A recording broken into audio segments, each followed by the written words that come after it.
All right, we are live with discussing today uh, is along the lines of mental health and the mental health system in Canada, uh, more so to do with youth. Nice to have you, Chris. Hello, hello.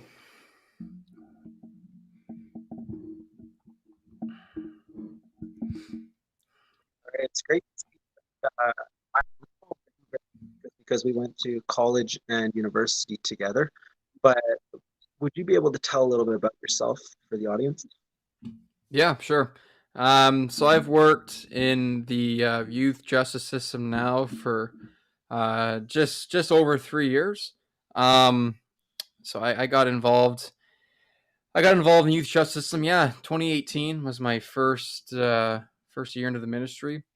Um, and overall, at this point, it's been like I would say a positive experience overall. I mean, we'll get more into the nitty gritty as we go along, but overall, like it has been a terrific experience so far, and it's a great place to work. I would say, provided, of course, that I think as like on a personal level, you have just the right wherewithal of self care for sure is really important, and looking after your body and being careful what you eat and everything, and your sleep patterns and all that's really important.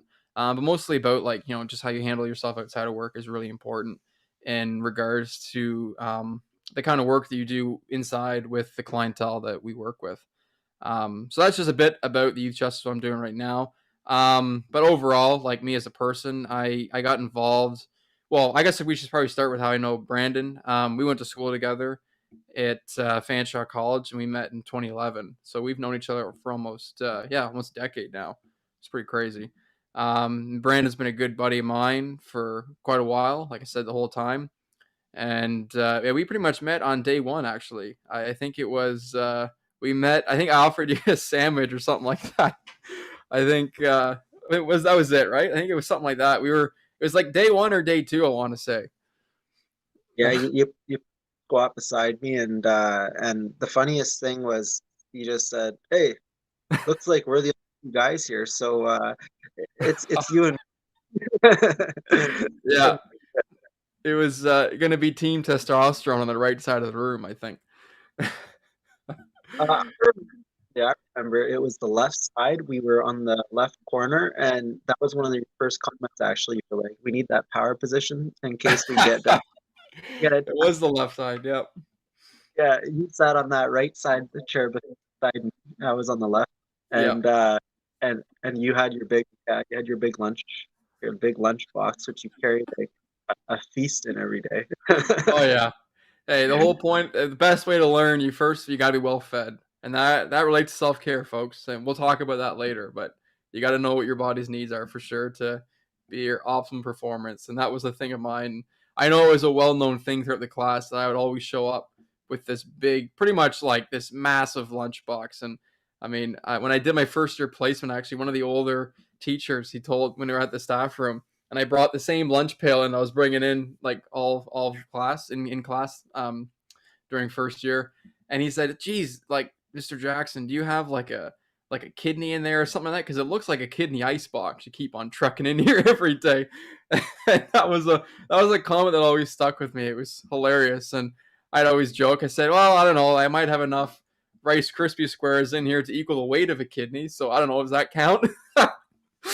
And they got a funny joke out of that. But yeah, so anyways, that's a basic introduction there. Um, well, and how I know Brandon, and we'll obviously go more into depth. Like we're pretty close buddies. We've, like I said, we're been through a lot of shit together, and really, I see Brandon as a brother for me. Like he's the brother that I never had, obviously at birth, but we met each other later in life, and I'm fully confident that we'll be friends and till the day I die for sure. I know that.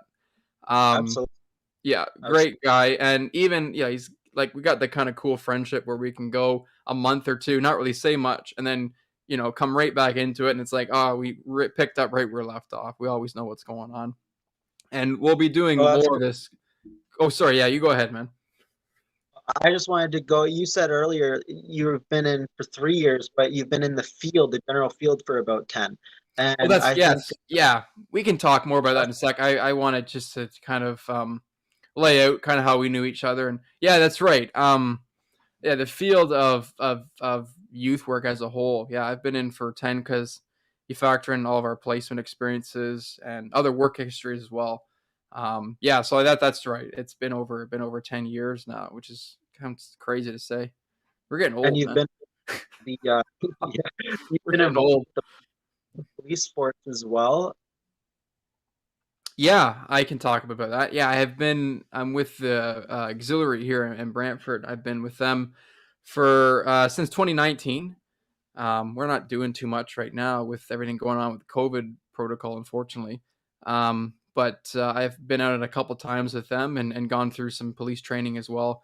So it's been a valuable experience, and I really do enjoy volunteering with them. I've learned a lot, and I got a lot of close buddies who are police officers now as well, and a couple other guys that recently got hired on with Brantford and other municipalities here as well. So yeah, I'm definitely well connected to the police for sure. Yeah.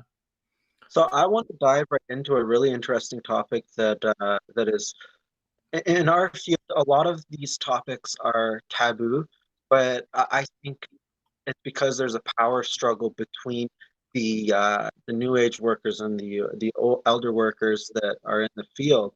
And as people may or may not know, in the field that we're in, dealing with youth murderers, youth rapists, the worst kind of uh, criminals, you'd say, on the youth level and the adult level, but we focus on the youth.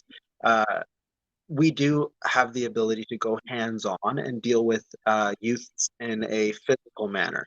Now, the question I have for you is, in the last 10 years, have you started to see a shift away from the old mentality of utilizing maximum force, or uh, to more of a less more of counseling and a applied behavioral analysis method, or do you see that power struggle still happening? Um, yeah, I think you could definitely say in talking with like a lot of the veteran guys who have been in the field like as youth officers for like 20 plus years. If you were to say asking them their opinions on how it's changed with the new rhetoric and everything being put in right in regards to definitely moving away from a hands-on approach as a first response at least and looking at more of like a relationship custody based one. That's definitely that switch has definitely occurred for sure. um, and I mean, like, is it a bad thing or a negative thing or a positive thing or a mix? you know who really knows? It really depends on each and unique case. I mean, as cliche as it sounds, it's the absolute truth for sure. And I can speak to my experience on that case. I would definitely say there's a time and place for relationship custody. It's been proven, right, that it does work. I've seen it happen firsthand. That there could be a kid in crisis, and if we send in an officer that talks to that kid who has a good relationship and talks that kid down, uh, serious situations have been averted as a direct result of that intervention on behalf of that staff member utilizing a relationship custody approach model. So I can say that it does work for sure. But again, there's a time and a place for hands-on restraints. And I mean, it's well known that I'm not one to shy away from that if that's what needs to happen in order to bring about a more peaceful resolution after all other options have been extinguished. Then for sure, I mean that's what's going to happen. And usually, after a kid gets taken down, or say in the ministry like redirected to the floor, right? The appropriate jargon. Um, that kid has more respect in most cases for the officers after that's happened. If it was done successful and right and correct and by the book, and the youth was explained as to why it had to happen, right? I would Absolutely. say, yeah, I see what you're saying, and yeah, yeah. there are countless lives that I've saved because I've intervened physically in a split second, because they had a weapon in their hand or they were going to be self-harming, and Yeah. based on that relationship factor, that they are serious about it, they will they will take their lives, they will take others' lives, Yeah. Yeah. and you can't be hesitant. So, uh, with that being said, I think there's a huge disconnect as well when we talk about um, the system's expectations of the workers and maintaining workers' safety, uh, and the actual reality of being on the floor with someone that has stabbed someone in the neck 40 times and never regretted a minute of that instance. And your job is to A, keep them safe, but also to build a relationship to try and change their behaviors. Yeah. And a lot that goes into that. And would you be able to speak on the struggles that you have personally when towing that line of, hey, we are in an environment is always, you got to have your head on a swivel. It's serious. It's a serious environment, and being able to try and get into them and to say, hey, we can create change. They've never seen it before on the outside. Yeah. Yeah, for sure. I mean, it's a different work environment, that's for sure. It's no day is ever the same. Um, and like I know we have different experiences. You know, you being in group home based setting, where I mean, I would say it's it more unpredictable, right? And you guys are in a much more vulnerable position just because of there's far more lax rules in group homes, and we both know that, right? The way that system's set up. Um, if you're looking at change that needed to happen, I would say that that would be some place to start for sure. Because workers really don't have much power in that situation. And really, I mean, if even if, we learned in school, right? Like if the kid like runs out, like your first recourse is not even really follow them. It's just to like, well, call the police, and it's not their problem, right? Like that's a whole other mixed bag of issues when you're dealing with some pretty intense cases, right? With kids with complex, cognitive deficiencies as well as past trauma and Well, in most cases substance abuse issues as well, right? It's a whole mixed bag of a combination of factors that you guys have to deal with in the group home system. So I mean that's something that's crazy. Yeah. the actual ministry standard on that is to you got to wait.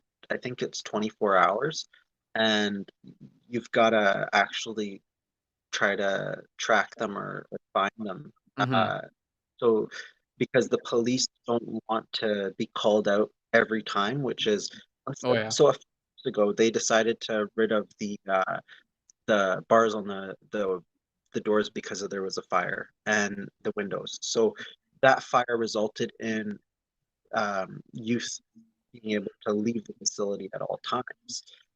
Unlike as we both know, working in in a ministry setting where there's a lockdown facility with maximum security, Yeah. you don't get that type of threat.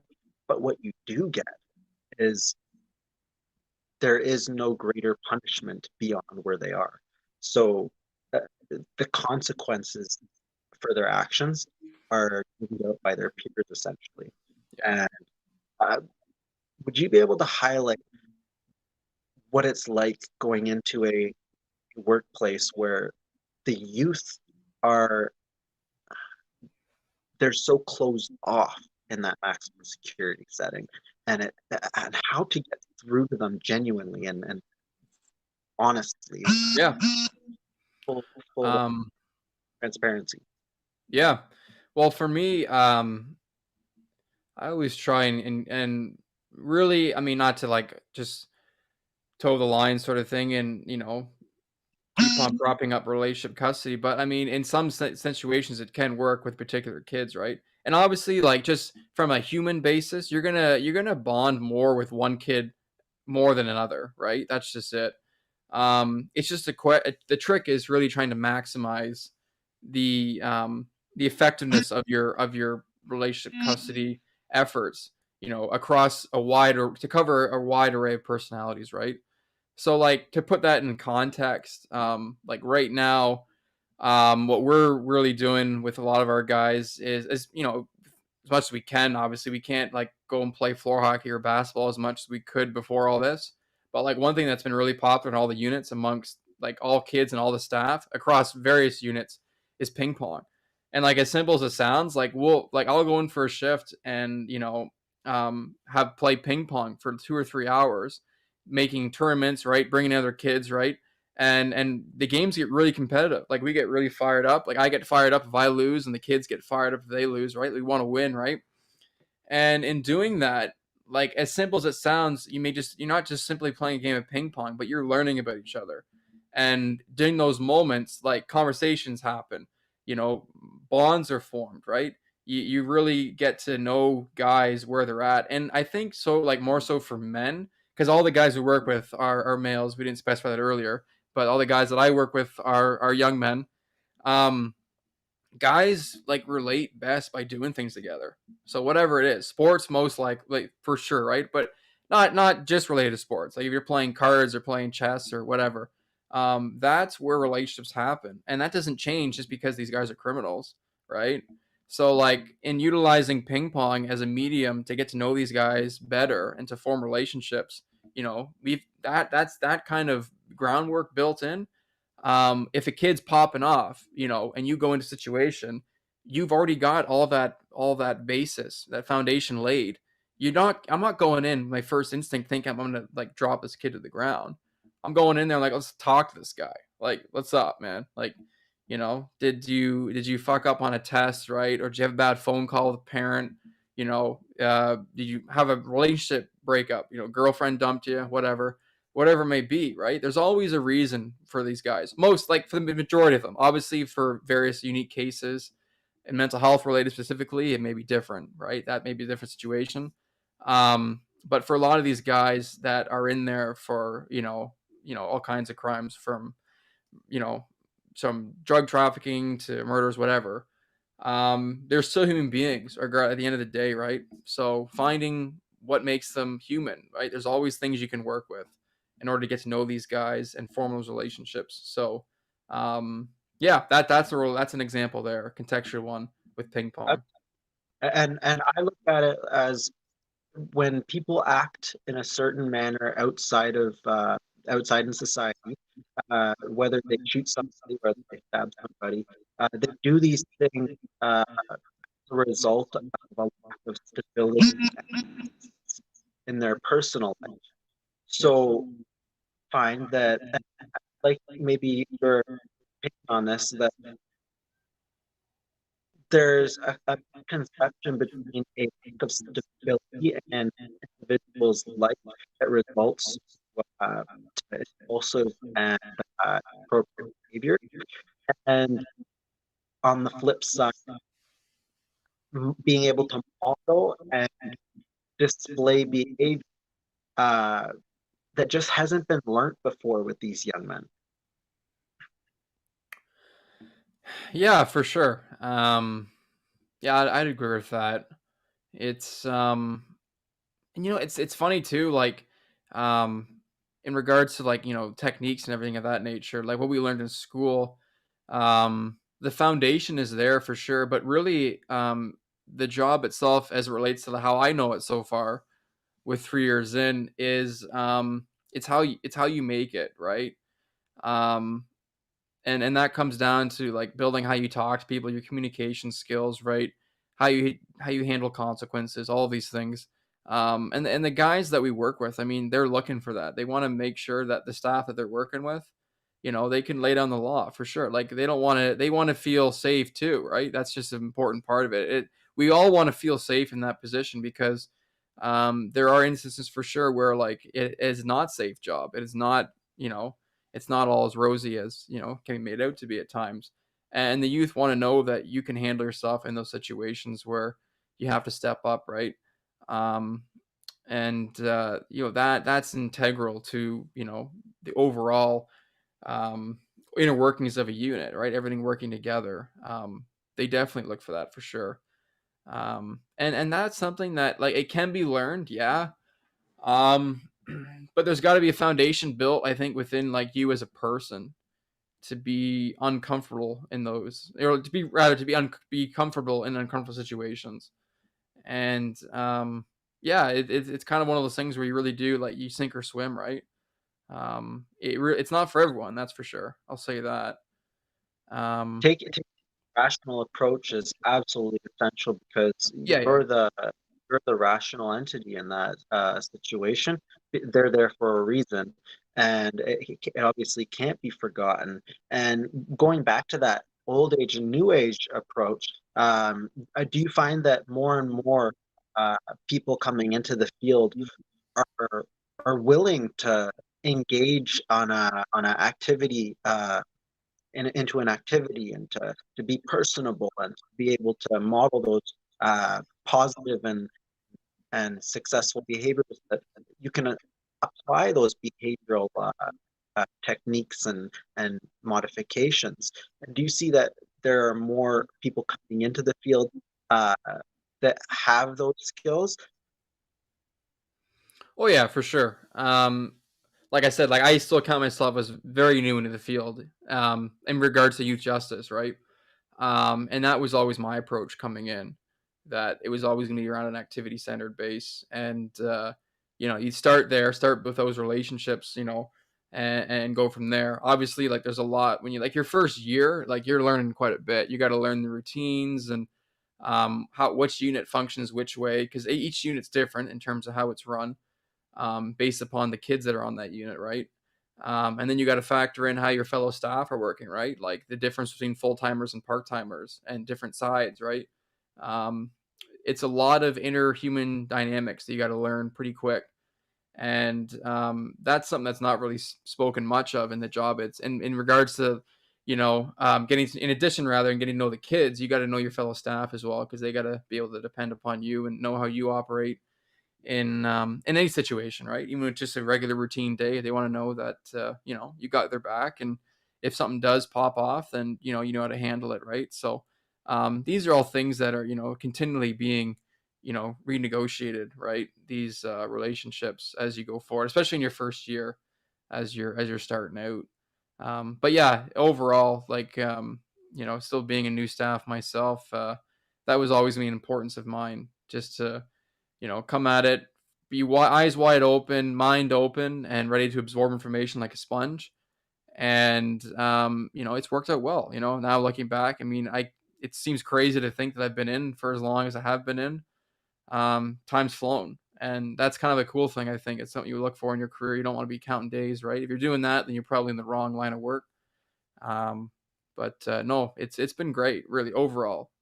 You know, so yeah, I Yeah, can't. Like I said, overall, it's been terrific experience, and definitely. I mean, there's been some negatives for sure. There isn't any job, but it's all about weighing the pros and cons, and you know, weighing out that the risk needs analysis assessment there for sure. Yeah. so speaking of the positives, I mean, this is obviously it's a great career choice, and it's you've got to be for the most part, every person who goes into it has good intentions, and it's usually based on their experiences to some degree. But one thing I really want to dig into right now is the re-incarceration rate amongst the youth is almost like 90+%. It, it, when a youth leaves, it seems as if they don't have the tools to function and survive. Is that because there's not a step program after they leave the facility that is able to help integrate them and mold them into a successful and healthy and functioning citizen? Yeah, that's a big question there, Brando. There's a lot of entities at play there. That's for sure. I can say like as far as what we do in the facility for some of our longer term guys, um, we have like the incentive program for one, which is just to keep guys in line and to give them incentive to level up so they get more and slowly more and more autonomy as they go through the leveling system, and they gain more trust of the staff, and right, and they're afforded um, more perks, right? They can, order canteen for one, or have access to different activity rooms, or have a later bedtime, these sort of things, right? Um, and that's more so for our peace of mind, right? To give us, a way to, keep these guys in line, right? Definitely it's a control for sure. But it's also for their benefit as well, that they can have more of a, like a positive experience in jail, as crazy as that sounds. So like, if their experience is good, then it makes our experience better as well. So really there is a staff safety component there as well, I'd make the case for. But in terms of like their preparation for plan as they transition out of custody, there's a lot that goes into it, right? Like there's our probation officer, there's our clinical team, um, there's the work that we do with our level 4 guys with their trades program, which I just recently started getting involved in with my resume and interview instruction classes that I'll be starting this week. There's tons of tons of programs we offer these guys that I always tell them, like, like take full advantage of them. Like you're getting essentially like a $10,000 education for free, right? Like you're getting taught, like, you're getting basic certifications in like safe food handling, or like working at heights, um and all of this instruction from all these different people that come into the building to facilitate that, right? Like it really is to their benefit. In regards to like the recidivism rate that you were talking about earlier, um, again, those are deep, deep rooted issues, man, that definitely won't be solved in our conversation here for sure. Because you got to factor in like the life world where these guys are coming from, right? Like, um, these are people that have been entrenched in a particular way of life for generations, right? Like we're talking, like their fathers, grandfathers, great grandfathers, they're all in custody, right? And that's a tough line to break, especially as you're growing up as a kid, if that's all you've known is a particular way of doing business in regards to drug trafficking, or handling your business in a gang context where the only recourse is violence if there's turf disputes or what have you. And yeah, like people get killed and people go to jail for that, right? That's a tough system to break, and like I think you got to look at like upper levels, taking a more macro system approach to that. It's definitely not something within like my power to solve, that's for sure. Like we just come in there and we try and facilitate the programs to the best of our ability. And like if I'm talking with a guy in a particular setting where it's just one on one and there's no need for some sort of front that he has to present to me, that, he doesn't really give a shit. A lot of these guys do care. They just can't be shown that they to others that they care, right? For Yeah, maintaining their set or their perception, right? It's very important, these guys, their reputation, particularly their street credibility, because that essentially is their life, right? So they don't want to lose that. Most of these guys, the guys that actually do have something to lose, right, are not going to be, seen, to an extent to be engaging with staff, right? Obviously, it's different on a unique case to case basis, on a kid, but majority of the time, if a kid's just coming in the first year or so, like it's going to be different. They're not going to come to you asking how can their life be changed. It'll be small things. You got to look for those cues, but that's a different topic. Like I said, overall, like if I'm talking with a guy in confidence, though, like I'll be honest, I'm gonna say, hey man, like you got access to all these programs here and all these opportunities here, and you're gonna be here for 3-4 years. You might as well take full advantage of them, and utilize the best of your abilities to take advantage of them, to apply yourself, to get the most out of it, because it really is to your benefit when you get out of here to have some sort of skill set to go on.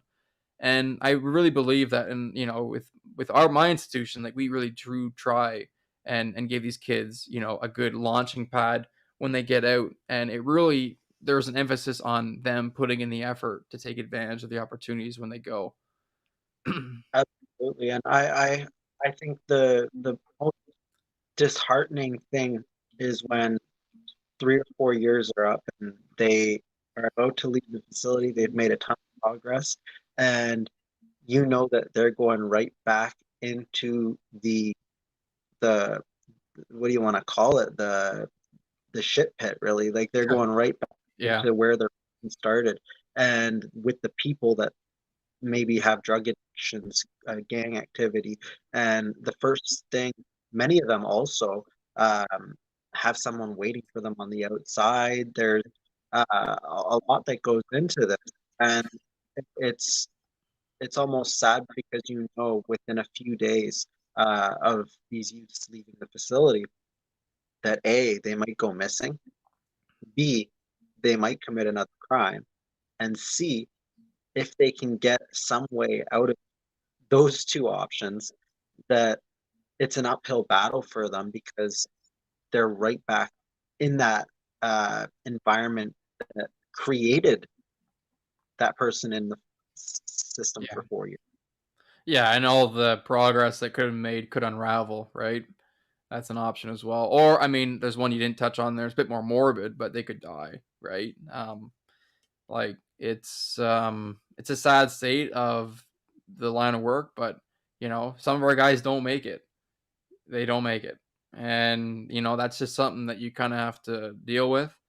Especially in our field for sure. We see it. Like we get to know these guys over a couple years, and then yeah, like you have to always prepare yourself. You could come across their name in the paper, right? And that's kind of crazy. It's different kind of other people see that and all they see is a name and an age, right? And they say, oh, that's terrible, right? That poor kid, right? That sort of thing. But if you like worked with that kid on a daily basis for those 2 years, that's different, right? It's a different kind of feel for sure. And you really have to prepare yourself emotionally, like, and that goes to our self-care piece, which is really critical. You got to anticipate that, and you can't really let it affect you too much. um as much as it will, like as a human being, if you have a heartbeat and you do care, which all of us do, we're in this field for a reason, we do care to an extent, right? um it's going to affect you differently, right? So you just got to prepare yourself for that and not let it get to you too much, because in the span, if you're looking at a 25-year career, right, you're going to lose quite a few, right? I mean, that's just the reality of it. So on that topic, when we get these young people leave the facility and they're now autonomous and yeah, they got their probation officer, but they are now trying to function in society. Most of them do have drug and um, either buying or selling histories. And when they go back to that environment, do you think that they greatly benefit from government programs that would take them out of that, returning from that environment until their probation's over, and introducing them into almost like a little city that they can uh, grow their character in a at a slower pace without bringing all the baggage that they had before.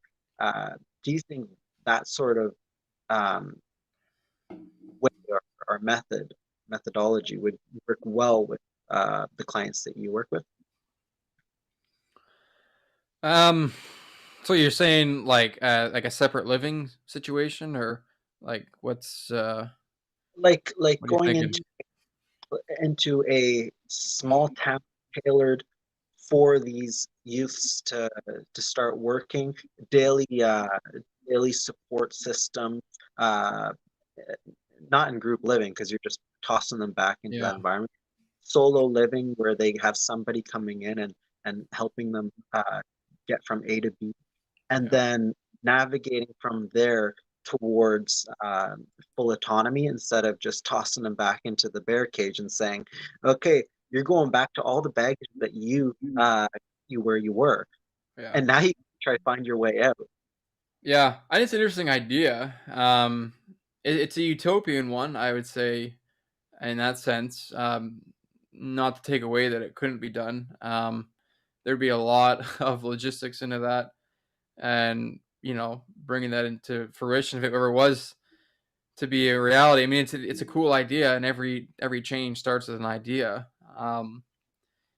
It's a tough one to navigate because, like I was saying earlier, you've got so many conflicting um, systems involved. I mean, you've got the judicial one, obviously. You got the police. You've got the mental health side of things. You've got political, uh, you know, intertwinings going on there. You got the daily needs of society going on there. People just going about their lives, like people who are law-abiding citizens, right, involved in this mix. And then, of course, you've got their gang affiliations as well, and they have their way of doing things in life. It's a tough situation. When you're looking at if you're looking at making substantive change for the long haul in terms of really overturning, decades and decades of lived experiences from what these guys know. Um, and obviously you got to factor in, racial divisions as well, right? Um, in regards to the populations that we see.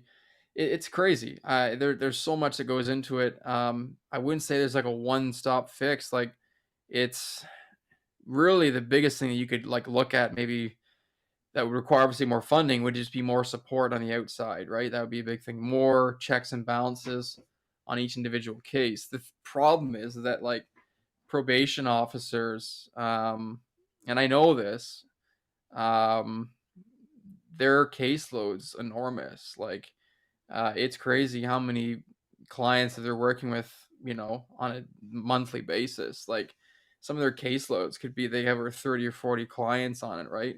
And they all have unique needs. And like, one human being can't possibly commit their full attention to every single one of them in equal fashion. That's just not possible, right?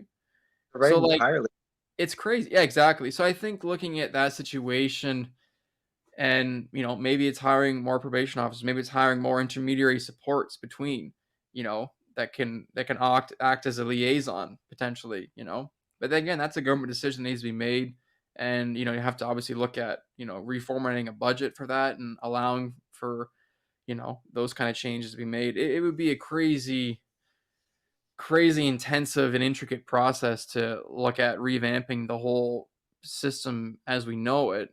um but I would say that, yeah, like, there definitely needs to be changes made. I think that most people would agree that changes do need to be made, and it starts, I think, with having conversations like this, where we look at, okay, let's look at this particular situation, and trying to address it. But there does need to be, I think, changes made for the long term. I think if you want to get a different result, because what I And I say, agree. yeah, you go. Yeah, I'm talking a lot here.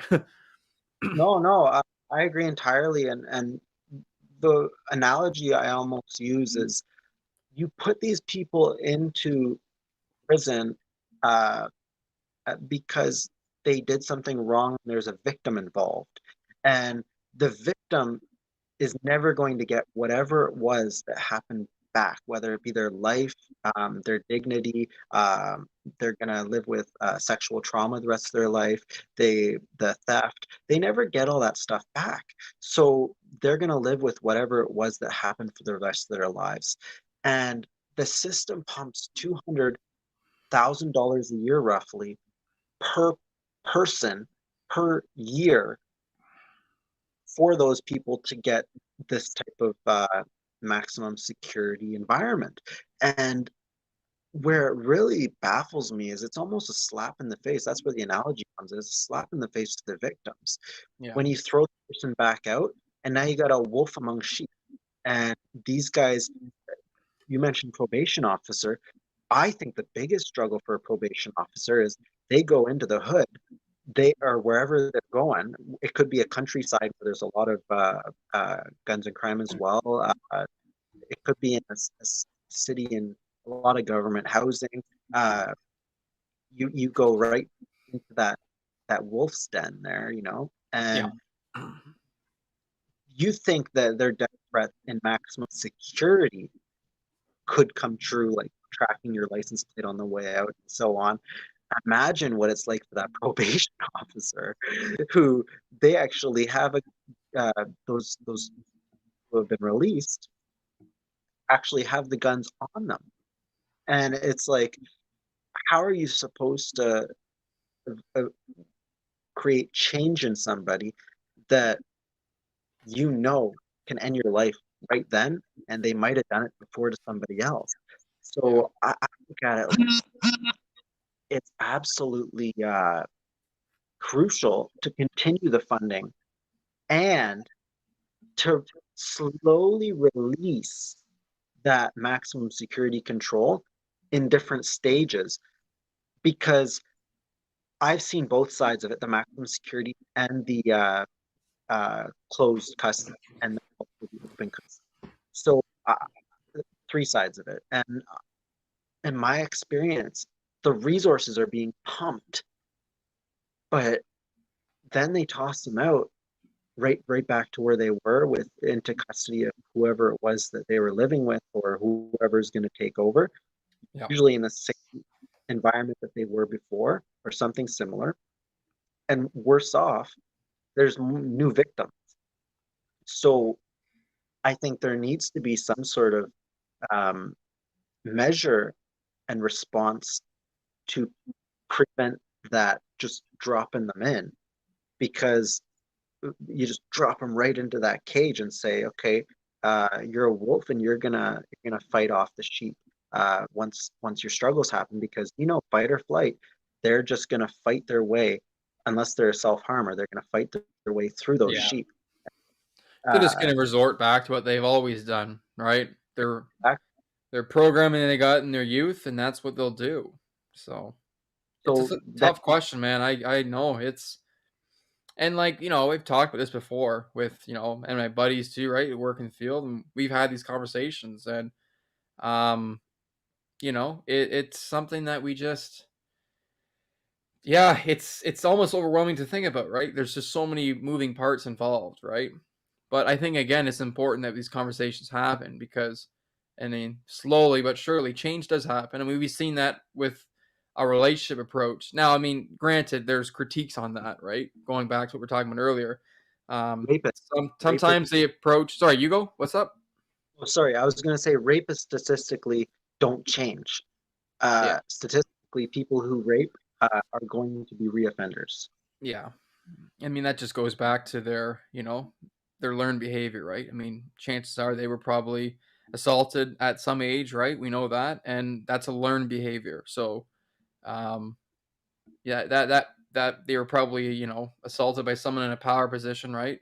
And for them, that's a learned cue in the sense, okay, if I want to assert myself and assert power and dominance over another human being, then I'm going to go and commit this kind of assault in this very intimate and invasive way. And that will then help me feel good about myself and have that power that I lost, could have been years ago, have that power reinvested back into myself. That's kind of the cognitive process that's happening, I think, in rapists. And it's a messed up one, isn't it? It's right fucked, right? Like it's a situation where I mean that's a deep rooted like cognitive deficiency that you're just not going to change with a simple program you can institute, right? Like I, that's kind of that's almost like the wiring of the brain, right? The way they've been constructed. That's the way that their connections, their synapses are fired in that way. You know, it's almost their whole entire lived experience. That's what they know. So it's it very is. difficult to try and alter that kind of behavior, right? It's almost like you just have to try and like mitigate it and we sentence it the way we do and you try and punish it and the means that we have available to us as a society. But this is where And we're that at. Yeah. that's where the debate really comes in is well, look, it's not really punishment to lock them between bars because they're getting like 250,000 dollars of resources poured into them. Then when they leave, they get all sorts of different resources poured into them. So really, it's a gift basket. So like they're not going to like South American conditions or something like that. That's They're true. going Yeah. Comparatively, our straight. prisons are nowhere near anywhere else in the world. That's for sure. Yeah. Well, I mean, Nordic countries are even better, but it's like four-star hotel here. And where this disconnect really like bothers me is I've had those people went in for a couple of years. They're into that.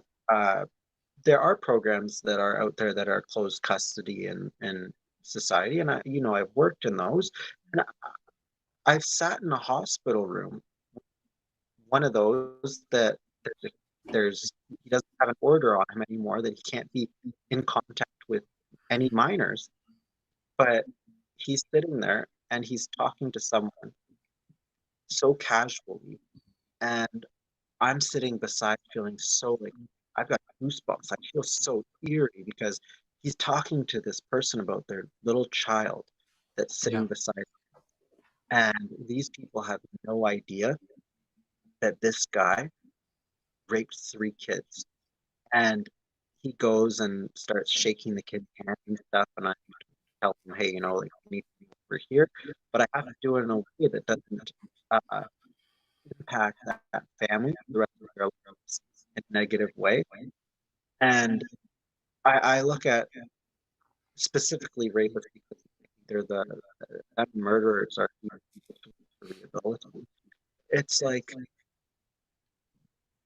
where do we draw the line of rehabilitation, and how do you do it without putting the rest of society at risk, without spending too much money? Because the Yeah. system already spends millions. They're worth more than $1 million once they're in custody for 4 or 5 years. I know it's crazy when you think about the resources poured in. And this, whether it be youth, adult, what have you, like, yeah, it's an expensive system that the government budgets for on an annual basis. It's baffling if you were to crunch the numbers and think about, from the ground up, like staff at the bottom to staff at the top alone, just staffing, like just taking away all programs and everything. I mean, money is not the issue here. I think it's just the allocation, right? Um, but again, But I mean, what does that look like on but from a budget scale? I mean, that's something that have to be revisited again. But um, it's baffling the amount of funds that are pumped in. For sure, I agree with that. Yeah, they, they need to really speak with people that are on the ground and develop a think tank, in my opinion, because the politicians have no idea what they're talking about or doing. And for the most part, they will hire doctors and stuff to see these clients for what, like 10 minutes a week, maybe a month. yeah, And the the really disheartening component about the funding allocation is that each town has victim services, each district, and those victim services funds don't cover the counseling, don't cover the tort, don't cover the long-term effects that the victims will endure. And usually these crimes are committed by people that aren't Marco Muzzos that have uh, hundreds of millions of dollars. They are people that have nothing. So they're investing millions into somebody that did something wrong, which is almost a gift basket. They get free education when they get out, sometimes new names. We know we went to university. Here's a funny story. We were in university and we were living in a house near the school, and this guy moved into one of the rooms, and we had some conflicts with people entering our space to use our laundry room, and the police came right, yeah. because we said like you can't enter our space. So, That was a crazy time, eh? oh my God. Yeah. So we get the police in there because we said we're not going to handle this ourselves. This isn't our jurisdiction. We're going to let them tell the landlord what is necessary. Yeah. So we're there sitting there, and the cop says, yeah, absolutely. Like they should be using the upstairs facilities and only be allowed down when you guys allow that. By the way, were you aware that there was somebody released into custody to this home from a jail? And we were like, what? We can't tell you who it was. And we knew who it was because they insinuated to some degree. And Yeah. we had no idea. And they're like, well, you should have been told or notified. And we knew because we're trained. We are behavioral therapists. We're Yeah. trained to know things, and we knew exactly who it was. But we were like, oh my God, like just Yeah. realize that we were trying to rationalize, and we knew it was never going to happen. But we were trying to rationalize with an irrational person, and their name could have been like we don't. You'd have to like take their picture, toss it into Google, and try to find a report that Right. matches, and it's probably expunged and deleted, so you wouldn't find it. Yeah. And they changed the names. They just Yeah. changed the kid's name. They could have raped three people, and you're going to bring your kid around them, and they could have been 14 years old and raped three people. They could have killed somebody, and Yeah. you're We putting, never would have known. Yeah. and they're maybe culinary arts afterwards, and they've got a big knife in their hands, and all it takes is 1 week off their meds. You know what I mean? You never know. Yeah, it's So true. it's I think too, like we're getting into another interesting topic where I mean we could probably go 10, 20 sessions with this one, but like with the pharmaceutical industry, right? I mean, it there's always going to be more money in medicating people than actually helping them by getting rid or solving helping them cope with whatever they're dealing with, right? I mean, for even look at this response to this pandemic. You know, the emphasis has always been upon, oh, just wait till your vaccination comes, then you'll be fine, right? Whatever. Nothing against the vaccine. Not just want a disclaimer there. Nothing against that. Just using it as an example. Um, but I have discussions with many of my buddies, and we've had discussion too, Bren, about like not once was there any message put out by the government on the importance of exercise, the importance of vitamins, importance of diet, the importance of restful sleep, the importance of social communications. Now, granted, yes, social distancing, included, um, that limited that potential for social interactions, but like there's still the importance of doing stuff like this or talking to people, right? Like none of that was really put out the importance of human communication, which is essential for our species, regardless of wherever you come from. The importance of interpersonal peer-to-peer communications is an essential point of what it means to be human. And like we've seen, there's studies been done, right, with mice, with mice that are isolated for a long period of time will die, even if they're well fed and well watered and everything. They will die without social interactions. We know this. So, like my question, why would this not be put out, as a known practice in regards to the pandemic, in this context, and the importance of all of these various attributes of what it means to be operating at a fully optimum, healthy lifestyle, right? Like none of that was put forward, and I think you've seen it clearly outlined with, like, for example, closing golf course, which makes no sense to me, but still keeping fast food places open. So you can't tell me that, like, the government as a whole has your optimal best health in mind with decisions like that. That to me makes no sense. And their lack of communication with the importance, like I mentioned, those five assets, right? It's all just sit at home, do nothing, and listen to us the whole way through. We'll take care of things. So in relating that to, pharmaceutical companies as a whole in relation to treating mental illnesses and everything, again, there's big money in keeping people sick. And it's unfortunate to say that's the case, but I mean, and depending on who you talk to, right, there'd be different conflicting opinions and everything. But I think, based on the evidence, right, um, the evidence would run in support of that statement in terms of keeping people sick is the priority. So we'll give you medication to handle your symptoms, but we're not going to solve them.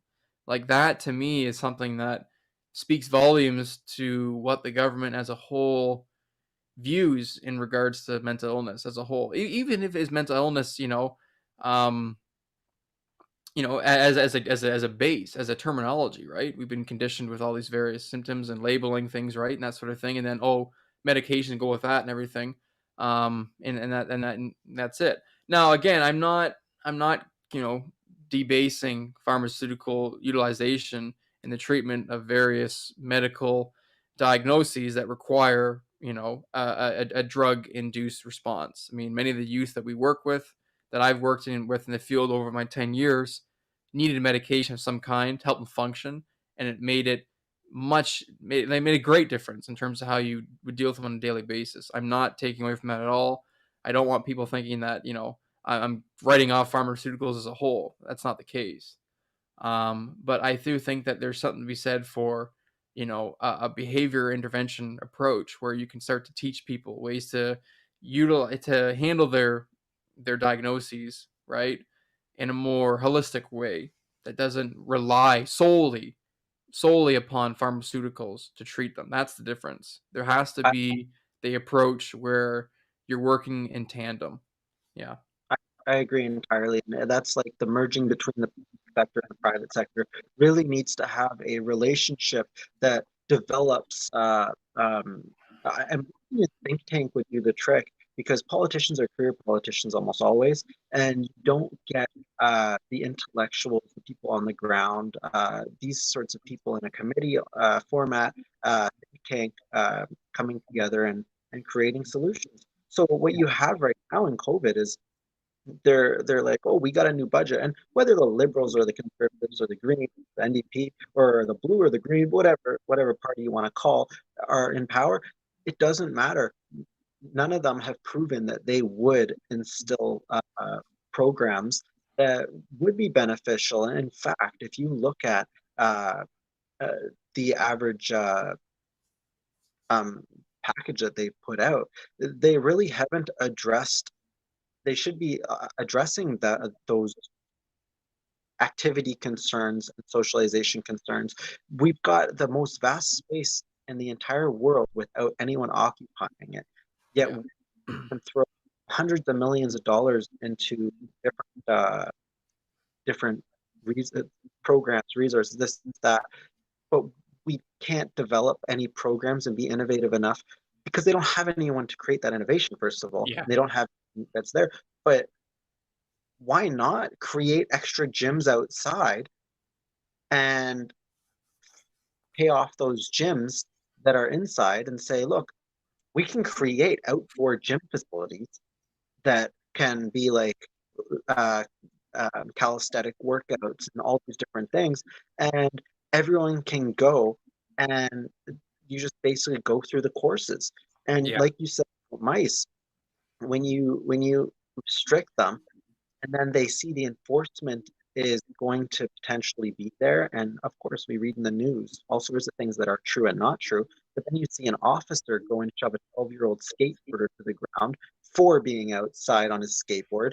And you think, my goodness, I don't want to go outside and get attacked by an officer because that was lucky that it got filmed.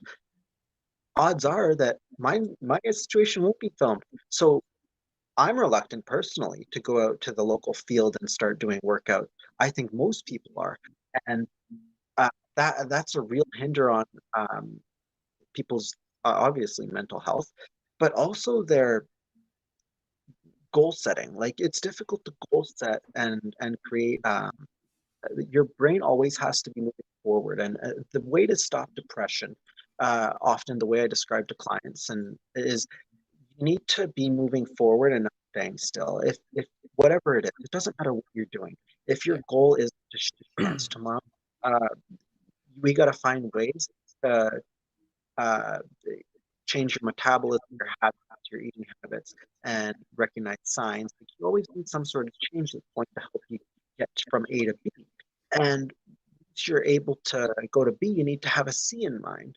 And if we don't have those type of things, even regular normal Joes, uh, they're probably at the highest risk in this situation because they've never encountered severe circumstances such as COVID. So where we end up having these terrible issues is you're boxing people in, you're pumping resources into damage control instead of being innovative and creating jobs, which we're getting to summer now. Heck, you can do it in the winter too. Create outdoor activities, open them all up, Yeah. and say, you know what, we're going to employ those people that are out of work right now because we want to make sure that people keep, and we move with this because we don't know how long it's going to last. That's right. Yeah, I know, man. It's crazy. I do agree though. I think the at least outdoor gyms would be a cool idea. I mean, you different places in the world are doing things right. Like, I mean, you look at like California, right? They've opened things right up. You know, all their gyms are open. Not saying that the lockdown approach as a whole is a bad idea. I just think that for it to have been more effective, I think it would have been better if we did at the beginning, right? Like if we shut everything down the first like say 3 4 months, right? Like you look at what countries like South Korea have done or Australia, and they've essentially eradicated it from their country. But their approach was much more proactive than what we did, and for the longest time, before even masks were even mandatory, back when they were optional or even not suggested at all. I mean, there was still a lot of indecisiveness on there, and there was a reluctance, I think, to fully go all in on it, right? And at this point now, I mean, there's no point locking down at this point when these viruses and variants are already all over the place, and it really is just This prolonging this further. Like, is there an easy solution? Obviously not, but like, I just think you hindsight's always going to be 2020, and I think people would have been more receptive to a longer lockdown rather at the beginning for a longer period of time if there was a definite goal in mind that could be effectively articulated. And the crazy thing is, and I've listened to several podcasts on this. Sam Harris is really good resource, but he was talking about like this pandemic. If you look at it from like a strictly numbers breakdown, it's been terrific in regards to the scientific community, like their response in terms of identifying the virus and then manufacturing ideas for the vaccine and everything, and then creating a vaccine and all that, pumping it out in record time, and then in conjunction when you compare that with the public health response and the complete mismanagement that they've done in terms of like notifying the public and you know creating public awareness programs and protocols for health across wide nation states. um that dichotomy has been completely opposite. So in a sense, what he was talking about was like this has been like a dress rehearsal for a much more serious pandemic. Like, can you imagine like the death rate for this virus is only about 0.0001%, whatever it may be. Add a couple zeros in front of the one, right? Incredibly minute overall when you factor in large mass of population. You imagine a pandemic that had a 10% fatality rate, so 1 in 10 in the entire world are going to die, right? And it could even be expedited further upwards with add additional variants on that, right? If you had factored in that kind of virus and then looking at our current response to that virus, I mean, the situation we're talking about is much more grave than we're looking at a few million people. We're looking at a few hundreds of million people that could have been dead, right? Um, so in that sense, I think it definitely leaves a lot more to be desired internationally as a whole in relation to, our response to what the scientists were saying, right? Um, I mean, everyone's got their own opinions on it, but like it definitely became so politicized, right? Where people were even questioning the existence of the virus. Like I, for one, like I'll say, like I know the virus is definitely real; it's out there. But I just think that the response now at this point leaves much to be desired, right? This should have been done at the beginning. And I mean, we're tired of it, right? We're sick of it. This has been so mismanaged by our politicians, by our leaders who were supposed to be, they're put in these positions to handle the situation. Granted, this is something that has not happened to this extent this in human history since the pandemic or the 1918, widespread flu, right?